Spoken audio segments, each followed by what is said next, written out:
if you maintain that afferent connection, right, so the energy is going into the feet, and you have that centripetal idea, then the rotation doesn't have to be big, right?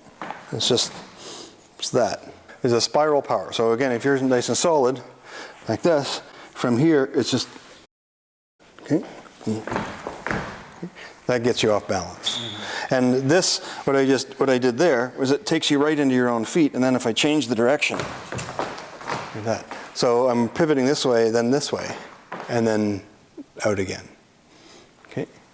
So from here, if I do that thing we were doing before, right, like that, okay? And now, there, because he knows it's coming. So from here, boom. He didn't know that was coming.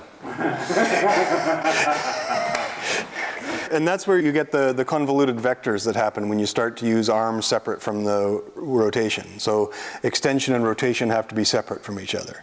So I can extend the arm, I can change that, but if I start to use my arms to rotate side to side, then I won't be connecting to the ground. So if I move the hips, move the rotation, but I keep the arm still, then the hips are transferring momentum properly in the right direction. And then I can extend the hand, and I'm based on that solid structure, and the arm is not going out of alignment. So when the hips move, the arms are still. Okay? And then when the hips are done, then the arms can move. Like that. So if I try to move the arms and the hips, look at that, he's got that power right into my center. But if I keep the arms still and I move the hips, then I've got that there. And then I can move the arms and the waist on top of that if I were to be so inclined. Okay? So from here, if I try to pull with my arms and move with my hips, he's just going to roll out of it. But if I keep the arms still and I move the hips, then I have better control of the vectors. They're a lot simpler that way. Okay? So from here, boom, that. Okay? Does that make sense? So what we were doing is you're pushing me, you push. So from there, it's that. That's the rotation. The arms aren't doing anything. And this is why it looks so weird, is because I'm transferring momentum with mass, not with velocity. So the movement isn't, there's far more mass that's relevant than there is velocity. Right? Momentum is mass times velocity. Kinetic energy is half of the mass times the square of the velocity. So if I'm trying to impart a lot of kinetic energy into you and cause damage or that kind of thing, then the important thing is how fast I'm going. But if I'm transferring momentum, then what I'm doing is recruiting as much mass as possible, including the mass of the Earth, using leverage, but I'm not necessarily moving my hands quickly. So when I transfer the momentum and it goes into a small part of you, then you move quickly, I don't. It's like a Galilean cannon. Okay. And the more I give, the more I get. Right. Right. So it looks like I'm not doing anything. That's why we say when the technique is done right, it looks fake. Okay? When the method is correct, it doesn't look like there is a method. Okay. Okay. So this is the mass that's the relevant thing. Boom. Okay. It's why when you punch a heavy guy, it's harder to knock him out, because you're hitting this and he's recruiting mass. So when you hit the head, you're not just hitting the head, you're hitting the whole body. Mm-hmm. Right? But if you can get his head not connected to the body and you hit the head, then you're only hitting the head, then you'll knock him out. But, Butterbean could sure take a hit, couldn't he? He was a big, strong, yeah. Watch this guy. Why are the punches not doing anything to him? Well, it's that they're doing to all of him, not just the head. So so now the arm. Now I can use my legs as a base, and my arms can be relaxed, and I can still be connecting to you.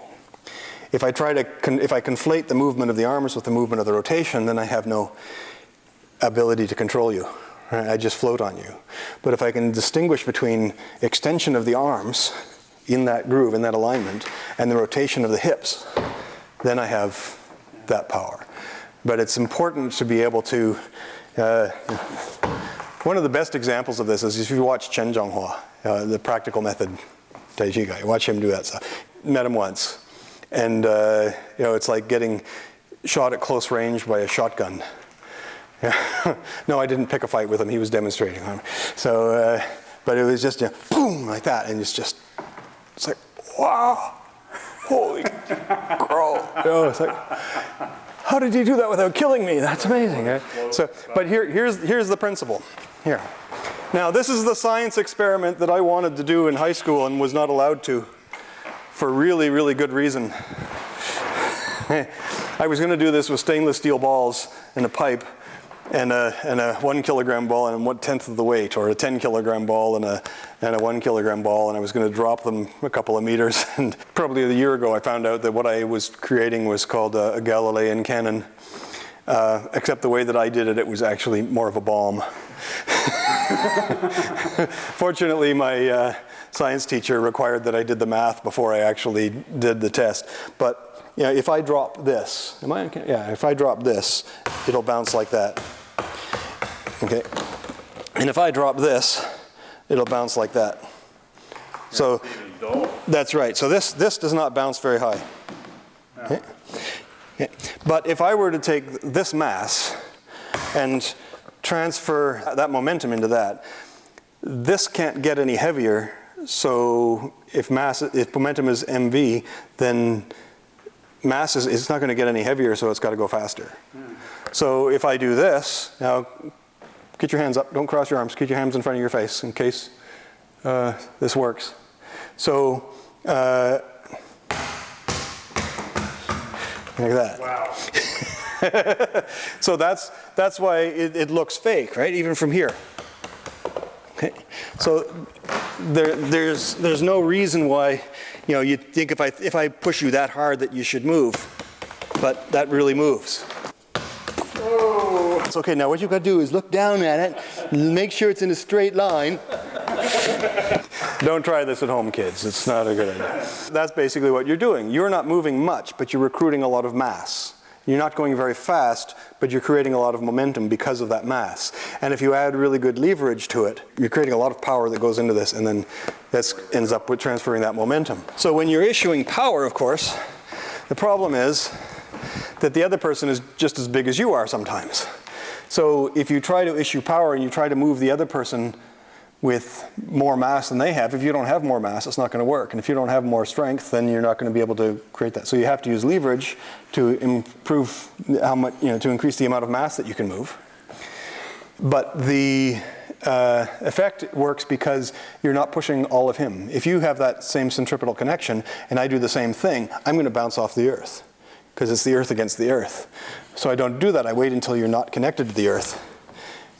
And I move part of you, not all of you. And when part of you goes, the rest of you will want to follow. If it doesn't, then it is like getting hit by a shotgun at short range. So, boom, like that. This is that. So there are two parts to this. Here, hand here, and hand here. So there are two parts to this. There's the hips rotating. So the hips rotate. That moves you a little bit. Then the hands move. So the hip rotates, the hand moves.